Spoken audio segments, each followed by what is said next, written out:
எப்பொழுதோ போக சொல்லிவிட்டேனே, இன்னுமா நீ போகவில்லை? குருதேவா, பொறுத்தருள வேண்டும். தங்கள் உத்தரவை மீறி நான் நடப்பேனா? தாங்கள் சொன்னதற்கு மறுபேச்சு பேசாமல் வாசலுக்கு சென்று விட்டேன். அங்கே சம்பூரணம் நின்று கொண்டு தங்களை பார்த்தே ஆக வேண்டும் என்று பிடிவாதம் பிடித்துக் கொண்டிருக்கிறார். அதை சொல்ல நீ இங்கு வந்து விட்டாயா? அவர் பிடிவாதத்தால் நீ பல படியாக என்னிடம் சாபத்தை வாங்க துணிந்து விட்டாயா? குருநாதா, சாபமா? இந்த பாவியை சபித்து தங்கள் சக்தியை குறைத்துக் கொள்ள வேண்டாம். தங்களையே அண்டி இருக்கும் இந்த மண் சட்டியை மன்னித்தருள வேண்டுகிறேன். அடியேன் சம்பூரணத்திடம் சொன்னேன், தங்களை இப்பொழுது பார்க்க முடியாது என்று. கேட்டால் தானே சரி என்று நான் இங்கு வந்து பார்த்தால் தங்கள் அனல் மூச்சால் இந்த இடமே பொசுங்கி சாம்பலாகிவிடும் போல இருக்கிறது.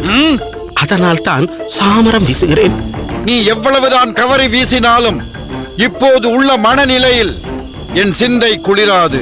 நீ விசிறி வீசி என் கோபாக்கினியை கொழுந்து விட்டு எரிய செய்ய போகிறாய். சாந்தமாகுங்கள் சுவாமி, சாந்தமாகுங்கள்.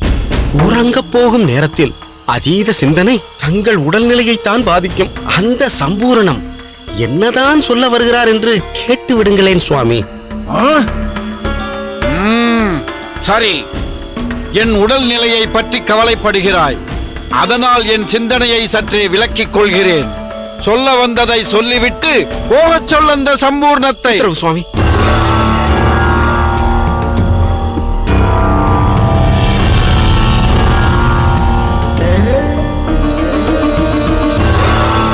சுவாமி, சம்பூர்ணம் வந்திருக்கிறேன். அதுதான் வந்து விட்டீரே, என்ன சொல்ல வேண்டுமோ அதை சொல்லிவிட்டு செல்லும். சுவாமி, மிகவும் கோபமாக உள்ளீர்கள் என்று அறிவேன். இருந்தாலும் அதையே சிந்தித்துக் கொண்டிருந்தால் கவலை தீர்ந்து விடுமா? எனவே தாங்கள் தங்கள் கோபத்தை தணித்து இயல்பு நிலைக்கு வர வேண்டும். எப்படி எப்படி இயல்பு நிலைக்கு வர முடியும்? நடந்தது என்ன சாதாரண விஷயமா? சுவாமி, சபேசனுக்கு இது அசாதாரணமான விஷயமாக இருக்கலாம். தங்களுக்கு இது சாதாரணமான விஷயம்தான். இதை அப்படித்தான் தாங்கள் எடுத்துக்கொள்ள வேண்டும். என்ன பேசுகிறீர் நீர்? நேற்று வந்தவன் இந்த ராமானுஜன் என் பிரதான மாணவனை ஸ்தம்பிக்க செய்கிறான் என்றால் அது எனக்கு எவ்வளவு பெரிய அவமானம். இதை எப்படி என்னை சாதாரணமாக எடுத்துக்கொள்ள சொல்கிறீர்? மயூரவண்ணனின் சிஷ்யன் ஒருவன் இங்குள்ள, அதுவும் என்னால் போதிக்கப்பட்ட மாணவன் ஒருவனை நிலைகுலைய செய்ய வைக்கிறான் அந்த ராமானுஜன். இது சபேசனுக்கு தோல்வி என்று நான் பார்க்கவில்லை, அதை என் தோல்வியாகவே நான் பார்க்கிறேன். சினம் ஞானமலையாகிய தங்களையே சாய்ப்பது ஆச்சரியமான விஷயம்தான். என்னையா சொல்கிறீர்? வேறென்ன சொல்வது சுவாமி? சினம் போர்த்திய சிந்தனையிலிருந்து சற்று வெளியே வந்து பாருங்கள், நிதர்சனமான உண்மை தெரியும். பீடிகை போடாமல் விஷயத்தை சொல்லும். ராமானுஜன் மயூரவண்ணனின் சிஷ்யன் என்பது கடந்த காலம். தற்போது அவன் உங்கள் சிஷ்யன். மகாகணம் பொருந்திய வேத வேதாந்த சாகரம் ஸ்ரீ ஸ்ரீ யாதவ பிரகாசரின் சிஷ்யன். அந்த கண்ணோட்டத்தில் இருந்து பார்ப்பதுதான் முறையாக இருக்கும் சுவாமி. தாங்கள் இப்படி யோசித்து பாருங்கள். அவன் அறிவியலியாக இருந்தால் யாரோ ஒருவருடைய சிஷ்யன், அதிபுத்திசாலியாக இருந்தால் யாதவ பிரகாசரின் சிஷ்யன். இதை சொல்வதில் நமக்கொன்றும் குறையில்லையே. சம்பூர்ணம், நீர் என்னிடத்தில் இருந்து பணி செய்ததில் மூளையும் நன்றாகவே யோசிக்கிறது. சரி, சொல்ல வந்ததை மேலே சொல்லும். சுவாமி, ராமானுஜனாகட்டும் அவன் தம்பி கோவிந்தனாகட்டும் 2 பேருமே ரத்தின மணிகள். அவர்கள் இங்கு வருவதற்கு முன்பே அவர்களது பலம் என்ன என்பதை விசாரித்து தெரிந்து வைத்திருக்கிறேன். அவர்களது ஊரில் அவ்வளவு காரியங்கள் செய்திருக்கிறார்கள். மணிமணியான பிள்ளைகள். ஒரு விஷயத்தை பிரச்சாரம் செய்வதிலும் சமுதாய பணி செய்து அனைவரையும் ஈர்ப்பதிலும் கெட்டிக்காரர்கள். சபேசனை மனதில் நிறுத்தி பொக்கிஷம் போன்றவர்களை நாம் இழந்துவிடக்கூடாது சுவாமி. இந்த வைஷ்ணவ சித்தாந்தத்தைச் சேர்ந்தவர்கள் யாராவது இங்கு வந்திருக்கிறார்களா? இல்லையே. இப்போது வந்திருக்கும் இவர்கள் இருவரையும் நம் சித்தாந்தத்திற்கு தயார் செய்துவிட்டால் அவ்வளவுதான். உங்கள் தத்துவம் அனைத்து இடங்களிலும் பேசப்படும். நம் சித்தாந்த வளர்ச்சி புது உச்சத்தை தொட்டுவிடும். தங்கள் புகழ் வானலாகி பேசப்படும்.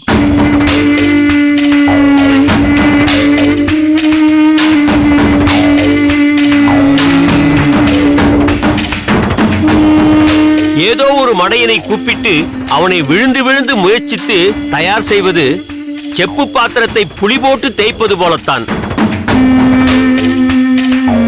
ராமானுஜன் தங்கம். ராமானுஜன் என்ற தங்கத்தை ஒரு முறை பட்டி தீட்டி வைத்து விட்டால் போதும். அதன் பிரகாசத்தில் இந்த யாதவ பிரகாசரின் பிரகாசம் எங்கும் ஒளி வீசும்.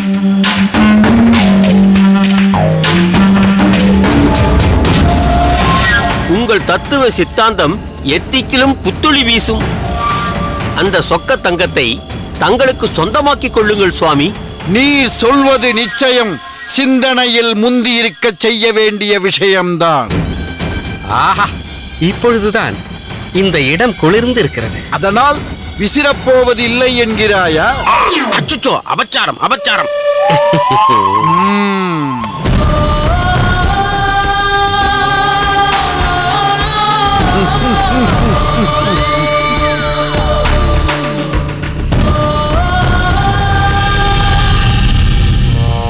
செந்தழலே வந்தழலை செய்திடினும் செந்தழலே வந்தழலை செய்திடினும் செங்கமலம் அந்தரம் சேர் செங்கமலம் அந்தரம் சேர் வெண்கதிரோர் கல்லால் அலராவால் வெண்கதிரோர் கல்லால் அலராவால் வெந்துயர் வீட்டா விடினும் வெந்துயர் வீட்டா விடினும் விற்றுவ கோட்டம்மா விற்றுவ கோட்டம்மா உன் அந்தமில் சீர்கல்லால் உன் அந்தமில் சீர்கல்லால் அகம் குழைய மாட்டேனே அகம் குழைய மாட்டேனே.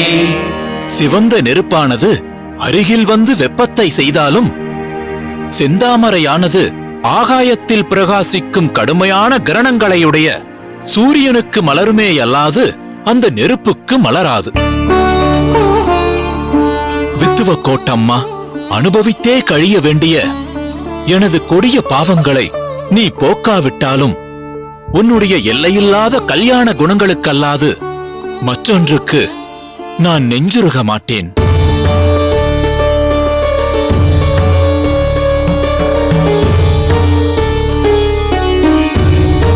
என்ன நீங்கள் மூவரும் வைத்த கண் வாங்காமல் என்னையே பார்த்துக் கொண்டிருக்கிறீர்கள்? ஏதேனும் பிழையாக சொல்லிவிட்டேனோ? பிழையா? மூவருமே பிரமிப்பில் மூழ்கி இருக்கிறோம் கதிரேசா, உன்னுடைய புலமையை பார்த்து. கதிரேசா, எவ்வளவு காலமாக பாசுரம் சேவித்துக் கொண்டிருக்கிறாய்? மிகவும் துல்லியமாக பாசுரம் சேவிக்கிறாய். பாசுரத்தை நன்கு சேவிப்பது காலத்தை பொறுத்ததல்ல, கவனத்தை பொறுத்தது. இது கூட எனது கருத்தல்ல, சின்னசமான் கூரேசரின் கருத்து. தவறாக எடுத்துக்கொள்ளவில்லை என்றால் ஒரு விஷயம் கேட்கலாமா? என்னிடம் எந்த ஒளிவு மறைவும் கிடையாது. எதுவாக இருந்தாலும் வெளிப்படையாகவே கேளுங்கள். எனக்கு தெரிந்தவரை பதில் அளிக்கிறேன். பொதுவாக இப்படிப்பட்ட சத் விஷயங்களை உயர்ந்த குலத்தவர்கள்தான் ஆர்வமாக கற்றுக்கொள்வார்கள். அவர்களுக்குதான் அதில் நாட்டம் அதிகமாக இருக்கும். நாங்களும் அதன் பொருட்டுதான் இங்கு வந்திருக்கிறோம். ஆனால் வேறு ஒரு குலத்தை சேர்ந்த நீ பாசுரத்தில் தேர்ச்சி பெற்றவனாக இருப்பது பிரமிப்பாக இருக்கிறது. இதில் பிரமிப்படைய எதுவும் இல்லை. குலத்திற்கும் ஞானத்திற்கும் எந்த சம்பந்தமோ ஸ்நான பிராப்தியோ இல்லை. ஆர்வமும் ஈடுபாடும் தான் அவசியம். இதையும் நானாக சொல்லவில்லை. எங்களது குருநாதர் ராமானுஜரின் கருத்து இதுதான். கற்களையும் கனியாக்கும் ஆற்றல் படைத்தவர் எங்களது ஆசான் ராமானுஜர்.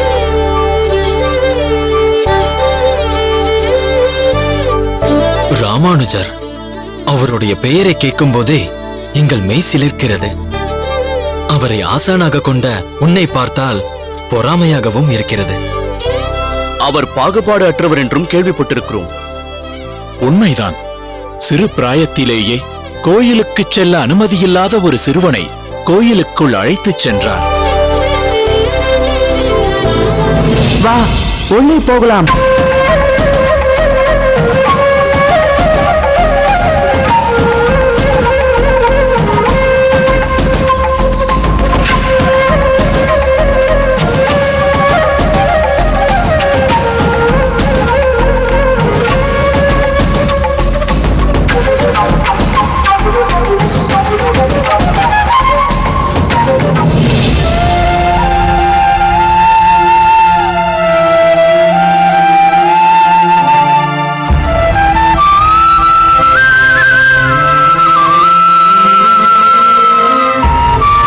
அவர் செய்தது நற்செயல் என்றாலும் அதனால் ஏற்பட்ட விளைவு மிகவும் பயங்கரமானது. ராமானுஜர் ஐயாவின் குடும்பத்தை பஞ்சாயத்து தண்டித்தது. சோமயாஜி, அவர் மனைவி காந்திமதி, அவர்களது மகன் ராமானுஜன் மூவரும் ஓராண்டு காலத்திற்கு கோயிலுக்குள் வரக்கூடாது என்று தீர்ப்பு வழங்குகிறேன்.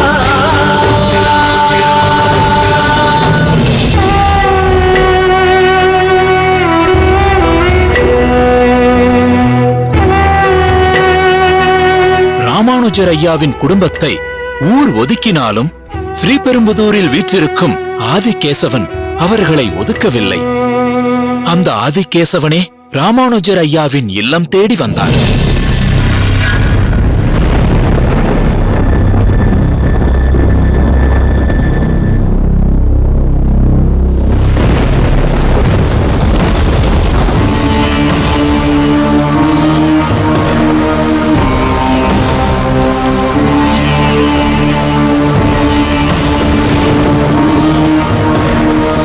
இறக்குங்கள், பெருமாள் நனைகிறார் பாருங்கள். இறக்குங்கள், இறக்குங்கள். இங்கேயே இறக்குங்கள், சீக்கிரம். வேண்டாம் வேண்டாம், இன்னும் சற்று தூரம் சென்று அங்கே இறக்கிக் கொள்ளலாம். சும்மா இருங்கள் ஐயா, பெருமாள் நனைந்து விடக் கூடாது. சோமயாஜியின் வீட்டிலேயே இறக்குங்கள். ஆமாம், இறக்குங்கள். பார்த்து. சரிங்க சாமி, பார்த்து. பொறுமையா இருக்கு.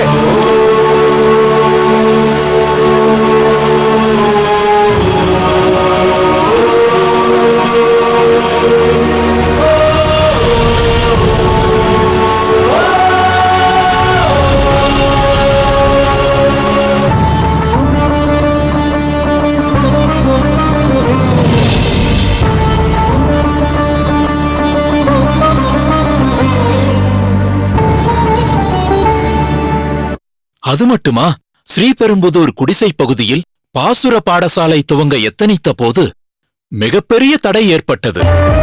பாசுர வகுப்பு தொடங்கினால் குடிசை மக்கள் கள்ளு குடிப்பதை விட்டு விடுவார்கள், அதனால் நம் தொழில் பாதிக்கும் என்று அதை தடுக்க முயன்ற கள்ளு வியாபாரியே ராமானுஜர் ஐயாவிடம் சரணடைந்து தன் தொழிலையே விட்டுவிட்டார். இது போன்ற பல பல சம்பவங்கள் நிகழ்ந்துள்ளது. அவர்களை எல்லாம் மாற்றியவர் ராமானுஜர். அப்படிப்பட்டவர் அடியேனிடம் மாற்றம் கொண்டு வந்தது மிக மிக சாதாரண செயலே. கதிரேசா, நீ என் வயதை ஒத்தவன் என்பதால் இதுவரை நீ வா போ என்றே உன்னை ஒருமையில் அழைத்துக் கொண்டிருந்தேன். அது தவறு என்பதை இப்பொழுது உணர்கிறேன். உங்கள் பாசுர புலமைக்கு நான் சிரம் தாழ்த்தி தங்களை வணங்குகிறேன்.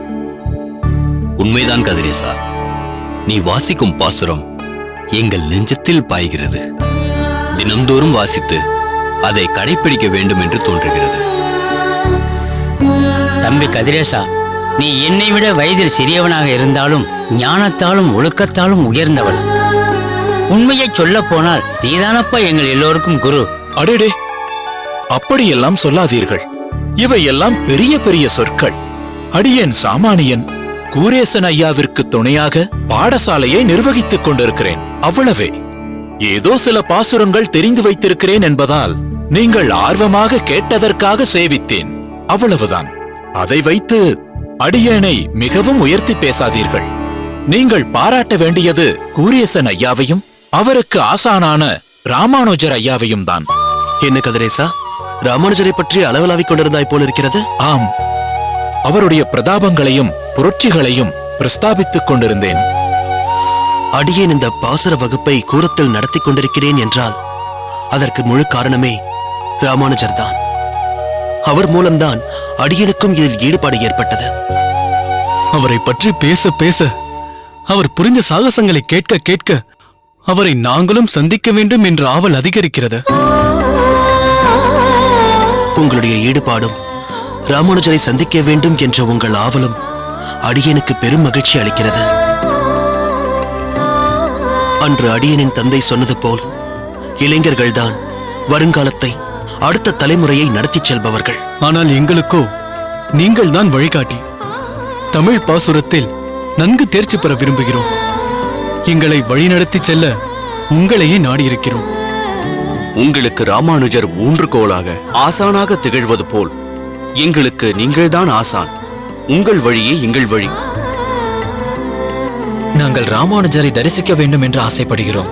அந்த பிராப்தம் உங்களுக்கு இருந்தால் அவசியம் நீங்கள் ராமானுஜரை சந்திக்கலாம். எல்லாமே அவன் செயல். சரி, மதிய உணவிற்கான நேரம் நெருங்கிவிட்டது. நீங்கள் போஜனத்திற்கு செல்லுங்கள். கணக்கு பிள்ளை, அழைத்துச் செல்லுங்கள். சரிங்க அசமா, வாருங்கள்.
விஜயா,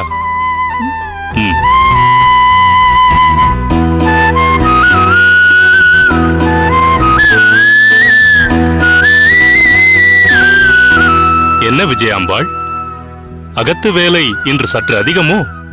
மிகவும் களைப்பாக இருக்கிறாயே. அப்படியெல்லாம் ஒன்றுமில்லை சுவாமி. உஷ்ணம் அதிகமாக உள்ள காலம் ஆயிற்றே, தாகத்தால் தொண்டை உலர்ந்து போகிறது. சரி, போதிய அளவு ஜலம் பருகினாய் அல்லவா? சற்று படுத்து ஓய்வெடுத்துக்கொள். வேறொன்றும் முக்கியமான வேலை இல்லையே? ஏன் இல்லாமல்? பயத்தம்பருப்பை உடைத்து வைத்துக் கொள்ள வேண்டும். நாளை மறுநாள் கையிருப்புக்கு ஒன்றுமே இல்லை. அவ்வளவுதானே? அதை அடியேன் பார்த்துக் கொள்கிறேன். நீ ஓய்வெடுத்துக்கொள். நன்றாக இருக்கிறது. அந்த வேலைகளை எல்லாம் தாங்கள் செய்வதா? அதெல்லாம் ஒன்றும் வேண்டாம் சுவாமி, நானே பார்த்துக் கொள்கிறேன். இதில் எனக்கு எந்த அசௌகரியமும் இல்லை. நீயோ மிகவும் களைப்பாக காணப்படுகிறாய். ஒரு நாள் உன் வேலைகளை நான் பகிர்ந்து கொள்வதில் தவறொன்றும் இல்லையே. உனக்கு ஒரு கஷ்டம் என்றால் உதவ வேண்டியது அகத்துக்காரனாகிய அடியேனின் கடமை அல்லவா? அதேபோல் அடியேனுக்கு ஒரு கஷ்டம் என்றால் உதவ வேண்டியது உனது கடமை அல்லவா? அகத்து வேலையை பொறுத்தவரை எனக்கு எந்த கஷ்டமும் இல்லை. அது சரி, தங்களுக்கு ஏதேனும் கஷ்டம் என்றால் நான் உதவுவேன் என்கிறீர்களே, அப்படி ஏதேனும் கஷ்டம் இருக்கிறதா உங்களுக்கு? இப்போது குடும்பஸ்தன் என்ற முறையில் இந்த அடியவன் உத்தரவாதம் தருகிறேன்.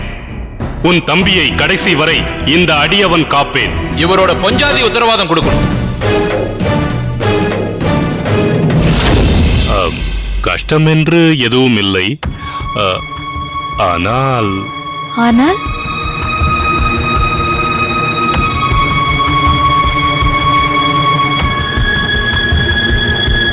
ஒரு சங்கடம் வந்துள்ளது என்று வைத்துக் கொள்ளலாம்.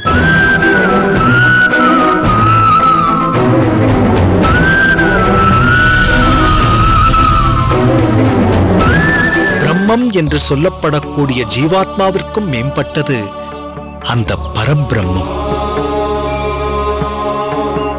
அதுவே உபாசிப்பதற்கு உகந்தது. சிவகார்த்திகேயனுக்கு ஜோடியா நயன்தாரா நடிக்கிறாங்க.